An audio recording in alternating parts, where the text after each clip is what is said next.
Cow cow. শু শু, চলে যাও কাক, চলে যাও। Cow cow. উড়ে চলে যাও কাক, আমি তোমাকে পছন্দ করি না।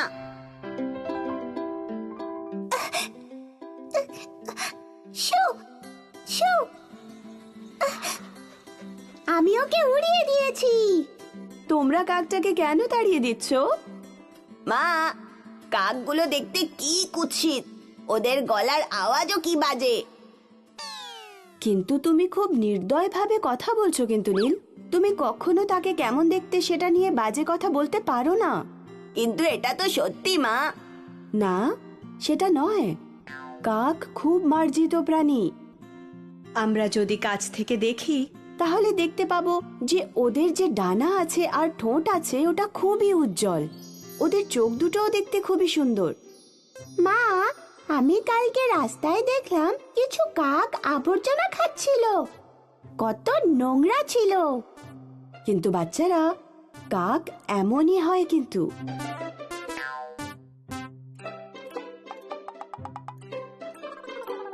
ঠিক আছে, আমার থেকে একটা গল্প শোনো তাহলে, তবেই তোমরা বুঝতে পারবে যে কাক কতটা বুদ্ধিমান হয়। জল চাই, জল চাই, আমি চাই জল। ও খুব ভালো, ওখানে কিছুটা জল রয়েছে, সেটা আমি এখনই চাইছি। অবশেষে আমি কিছুটা জল খেতে পারবো।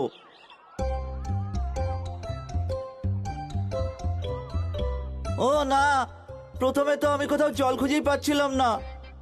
এখানে পেলাম, কিন্তু আমি জল পর্যন্ত পৌঁছাতে পারছি না। আমি খুবই দুঃখিত। আমি যদি তাড়াতাড়ি জল খেতে না পারি, আমি খুবই দুর্বল অনুভব করব।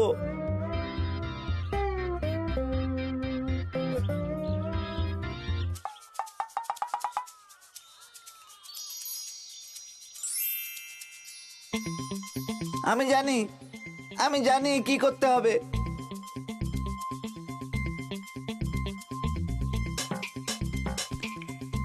আহা, এটা কাজ করছে। এবার আমার আরো নুড়ি লাগবে।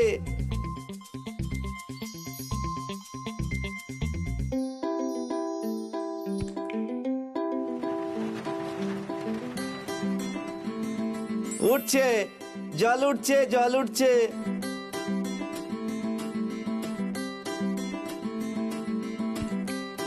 জল উঠছে, আরো কিছু লাগবে।